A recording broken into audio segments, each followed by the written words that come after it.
విద్యార్థి విభాగం రాష్ట్ర సదస్సు ఈ నెల 26న ఉప్పల్ నియోజకవర్గంలోని మల్లాపూర్ విఎన్ఆర్ గార్డెన్స్లో నిర్వహిస్తున్నాం. ఉదయం 10 గంటలకు ఈ సదస్సు ప్రారంభమవుతుంది. మాజీ మంత్రి ఎమ్మెల్యే హరీష్ రావు ఉదయం సెక్షన్లో పాల్గొంటారు. మధ్యాహ్నం జరిగే సెక్షన్లో మాజీ మంత్రి ఎమ్మెల్యే జగదీష్ రెడ్డి, ఎమ్మెల్సీ దేశపతి శ్రీనివాస్ పాల్గొంటారు. సాయంత్రం సెక్షన్లో బీఆర్ఎస్ వర్కింగ్ ప్రెసిడెంట్ కేటీఆర్ పాల్గొని ముగింపు ఉపన్యాసం ఇస్తారు. బనకచర్లతో తెలంగాణకు జరిగే నష్టాన్ని మా విద్యార్థి నేతలు ప్రతి కాలేజీకి తిరిగి వివరిస్తున్నారు. ఇందుకు సంబంధించి 5 లక్షల కరపత్రాలు ముద్రించాం. విద్యార్థులకు కలిసి తెలంగాణ బనకచర్లతో జరుగుతున్న నష్టాన్ని కరపత్రాలతో వివరిస్తున్నాం. బనకచర్లపై జంగ్ సైరన్ మోగించేందుకు ఈ సదస్సును ఏర్పాటు చేస్తున్నామని బీఆర్ఎస్పీ అధ్యక్షుడు గేల్ శ్రీనివాస్ యాదవ్ అన్నారు. 26 తారీఖు ఉదయం 10 గంటల నుంచి సాయంత్రం 6 గంటల వరకు బీఆర్ఎస్పీ రాష్ట్ర స్థాయి సదస్సు హైదరాబాద్లో నిర్వహించడం జరుగుతూ ఉంది. ఉప్పల్ నియోజకవర్గంలోని మల్లాపూర్లో విఎన్ఆర్ ఫంక్షన్ హాల్లో ఉదయం 10 నుంచి సాయంత్రం 6 గంటల వరకు విద్యార్థి సదస్సు నిర్వహించబడును. మార్నింగ్ సెషన్కు మాజీ మంత్రివర్యులు హరీష్ రావు గారు, అదేవిధంగా మధ్యాహ్నం లంచ్ తర్వాత దేశపతి శ్రీనివాస్ గారు, మాజీ మంత్రివర్యులు జగదీశ్వర్ రెడ్డి గారు, అదేవిధంగా చివరికి BRS party working president KTR గారు ఈ సమావేశాన్ని ముగించడానికి వస్తారు.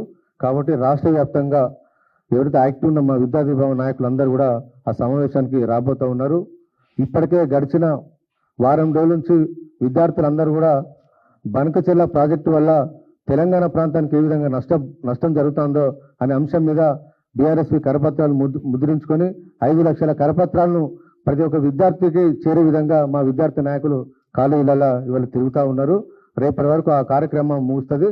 వాళ్ళందరి ప్రతినిధులతోని రాష్ట్ర వ్యాప్తంగా ఉన్న వచ్చే ప్రతినిధులందరితోని పెద్ద సదస్సు నిర్వహించబోతా ఉన్నాం. ఇవాళ కాంగ్రెస్ ప్రభుత్వం వచ్చిన తర్వాత కేసీఆర్ గారు కాళేశ్వరం ప్రాజెక్టు నిర్మించి తెలంగాణ రైతాంగానికి నీళ్లు అందిస్తే, ఇవాళ రేవంత్ రెడ్డి ప్రభుత్వం వచ్చిన తర్వాత కాళేశ్వరం ప్రాజెక్టును ఎండబెట్టి ఇవాళ నీళ్ళన్నీ ఆ పోలవరం మీదుగా బనకచెర్ల ప్రాజెక్టు నిర్మించడానికి ఇవాళ ఆంధ్రప్రదేశ్ ప్రభుత్వం పన్నుతున్న కుట్రలో భాగంగా ఇవాళ రేవంత్ రెడ్డి గారు ఇవాళ పావుగా మారారు. కాబట్టి భవిష్యత్తులో తెలంగాణకు చాలా తీవ్రమైన నష్టం జరగబోతున్నాయి. కాబట్టి దానికోసం ఇవాళ విద్యార్థులందరూ కూడా జంబు సైరన్ ఉది ఇవాళ ప్రతి కాలేజీ కూడా ఇవాళ తిరుగుతూ ఉన్నారు. అయినా ఈ ప్రభుత్వంలో చిల్లం ఉన్నట్టుగా అసలే కనిపిస్తలేదు.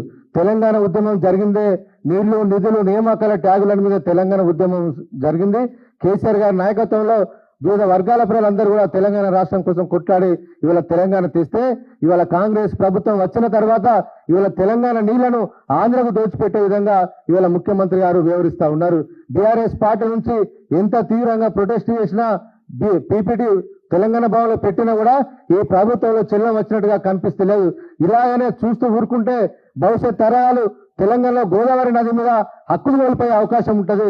దాదాపు 200 టీఎంసీల నీళ్లు తెలంగాణ ప్రాంతం పూర్తిగా నష్టపోయే అవకాశం ఉంది. కాబట్టి దాన్ని అడ్డుకట్ట వేయడానికి విద్యార్థులందరూ ఏకం కావాల్సిన అవసరం ఎంతైనా ఉందని చెప్పి భావించి ఇవాళ బీఆర్ఎస్పీ నడుం కట్టుకొని ఇవాళ తిరుగుతూ ఉన్నారు.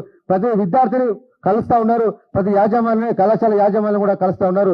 ప్రభుత్వ ప్రైవేట్ స్కూళ్లలో, విశ్వవిద్యాలయాల్లో దాదాపు 50 టీంలుగా ఇవాళ తిరుగుతూ విస్తృతంగా ఇలా ప్రచారం చేస్తూ ఉన్నారు. ఖచ్చితంగా ఈ ప్రభుత్వం దిగి వచ్చే వరకు ఢిల్లీకి వెళ్లి హైపవర్ కమిటీ కోసం ఇవాళ రేవంత్ రెడ్డి గారు ఏ విధంగా సంతకం పెట్టొచ్చారో దాని విషయంలో తెలంగాణ ప్రజలకు క్షమాపణ చెప్పే వరకు కూడా బీఆర్ఎస్పీ పోరాటం కొనసాగుతుంది. గోదావరి నది మీద తెలంగాణ హక్కులు కాపాడడానికి విద్యార్థి విభాగం ముందుండి కోరాడదని చెప్పి ఈ సందర్భంగా ఇవాళ కాంగ్రెస్ ప్రభుత్వాన్ని హెచ్చరిస్తా ఉన్నాం.